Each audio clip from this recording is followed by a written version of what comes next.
Tapi jawab perwira itu kepadanya, katakan saja sepatah kata, maka hambaku itu akan sembuh. Tapi dia berikan alasan dari imannya. Ayat 9. Sebab aku sendiri seorang bawahan, dan di bawahku ada pula prajurit, ada 100 orang. Jika aku berkata kepada salah seorang prajurit itu pergi, maka dia pergi. Kepada seorang lagi datang, maka dia datang. Ataupun kepada hambaku kerjakan ini, maka dia mengerjakannya. Di sini kita bisa melihat sesuatu yang logis dalam pikiran perwira ini. Dia seorang bawahan yang pasti taat penuh kepada pimpinannya, apapun yang dikatakan pimpinannya. Tapi dia juga lah seorang atasan, dan di bawahnya adalah 100 prajurit yang kalau dia perintahkan tidak ada yang berani melawan. Sangat mungkin bahwa di dalam pikiran perwira ini, jikalau dia perintah seluruh bawahannya ikut, tidak ada yang melawan. Yesus ini pemimpin hebat. Kalau dia perintah, siapa berani lawan? Jadi apa maksud kata-kata dia? Jikalau alam ini tunduk kepada dia, jikalau setan-setan tunduk kepada dia, jikalau sakit penyakit tunduk kepada dia, apa yang susah baginya? Sepatah kata cukup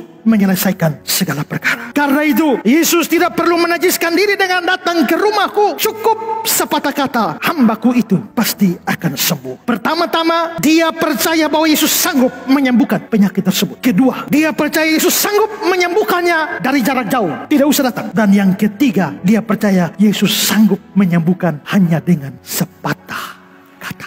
Dan Yesus sendiri mengakui imannya, bahkan memuji iman perwira ini. Di ayat yang ke-10, heranlah ia dan berkata kepada mereka yang mengikutinya, aku berkata kepadamu, sesungguhnya iman sebesar ini tidak pernah aku jumpai pada seorang pun dari antara orang Israel. Setiap orang Kristen harus belajar beriman seperti ini. Kita harus belajar beriman bahwa segala sesuatu di kolong langit ini tidak ada yang berkuasa di hadapan Tuhan dan dapat diubah hanya dengan sepatah kata.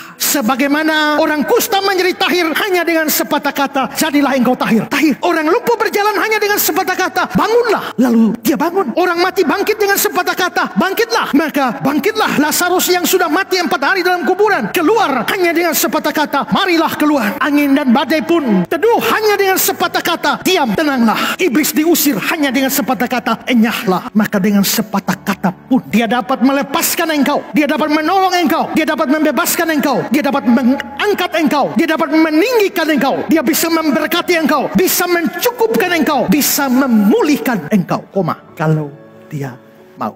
Dia hanya mengabulkan yang sesuai kehendaknya. Tapi kalau dia mau, cukup sepatah kata. Kalau dia mau membuat hidupmu, penderitaanmu berakhir, segera sepatah kata bisa. Tapi dia mungkin belum mau, karena dia mau mengerjakan sesuatu dalam dirimu melalui penderitaan, kesukaran, atau hal-hal yang tidak enak terjadi dalam dirimu. Intinya, suka duka dipakainya untuk kebaikanmu. Mazmur 33 ayat 9. Sebab dia berfirman, maka semuanya jadi. Dia memberi perintah, maka semuanya ada. Tidak peduli seberapa hebat penyakit hamba perwira itu. Tidak peduli seberapa lama dia menderita. Tidak peduli seberapa jauh rumah perwira itu. Sepatah kata dari Yesus mengubah semuanya.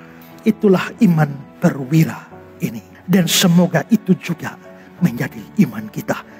Jangan ragu, jangan bimbang, jangan khawatir, jangan cemas. Karena semuanya dapat diatasi hanya dengan sepatah kata. Karena itu apapun kesulitanmu, apapun problemmu, apapun, kuncinya sekarang Tuhan mau atau tidak. Dan kalau Tuhan mau, saudara mesti yakin, seyakin-yakinnya, hakul yakin, cukup dengan sepatah kata, semua selesai. Cukup dengan sepatah kata.